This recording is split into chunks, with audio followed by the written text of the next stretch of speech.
अलमारी का भूत। गोंडल शहर में किराए के मकान में स्थायी हुए अनंत पेशे से शिक्षक हैं। अनंत स्कूल में काफी लोकप्रिय टीचर हैं। स्कूल में पढ़ाने के बाद वह बच्चों को अपने घर पर ट्यूशन भी पढ़ाते हैं। खैर, अब तो उनकी शादी हो चुकी है, पर जब वह कुंवारे थे तब उनके अपने किराए के घर में एक बेहद भयानक अनुभव हुआ था। एक शाम जब वह अपनी आराम कुर्सी पर बैठकर सुस्ता रहे थे, तभी अचानक उनकी अलमारी का दरवाजा अपने आप धड़ाम से खुल गया। इस आवाज से वह चौंक गए। उन्हें काफी डर महसूस हुआ, क्योंकि उस शाम वहाँ कोई हवा नहीं चल रही थी और घर पर तो वह अकेले ही रहते थे। वह उठकर अलमारी का दरवाजा फिर से बंद कर कुर्सी की ओर जाने लगे। तभी उन्हें महसूस हुआ कि किसी ने उनका नाम पुकारा और वह आवाज उस अलमारी के अंदर से आ रही थी। इस भयानक घटना से अनंत बुरी तरह डर गए। उन्हें वहीं खड़े खड़े पसीने आने लगे और वह बुरी तरह कांपने लगे। डरते डरते उन्होंने पीछे मुड़कर देखा तो अलमारी का दरवाजा धीरे धीरे हिल रहा था, जैसे अंदर से उसे कोई धक्का दे रहा हो। खौफ के मारे कांपते हुए अनंत थोड़ी देर वह अजीब नजारा देखते रहे। तभी अचानक अलमारी से गाढ़ा काला धुआं बाहर आने लगा।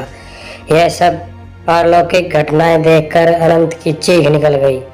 अनंत दौड़कर घर के बाहर आ गए और सारी बातें अपने पड़ोसियों को बताने लगे। अनंत के पड़ोसी उनके साथ घर में दाखिल हुए और उन सब ने वो जो भी देखा उसे देखकर सबके होश उड़ गए। कमरे की छत पूरी तरह से काली पड़ चुकी थी।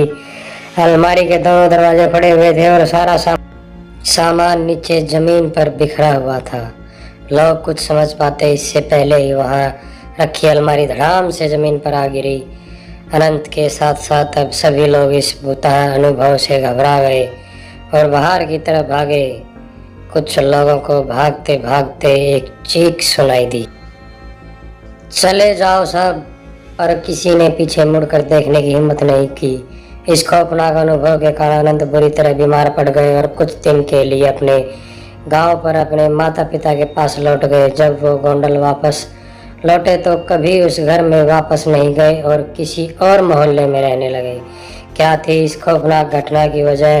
मोहल्ले में रहने वाले बुजुर्गों से पता चला कि वो मकान अंग्रेजों के ज़माने की बनी एक हवेली को तोड़कर बनाया गया।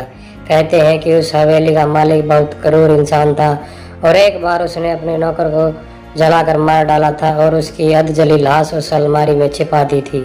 मकान मालिक ने कभी वो अलमारी प्रयोग नहीं की थी, लेकिन अनंत राजनाथ के मांगने पर उन्होंने वो अलमारी उसे दे दी थी और शायद इसी कारण नौकर की आत्मा नाराज हो गई। ये खौफनाक डरावनी घटना घट गई।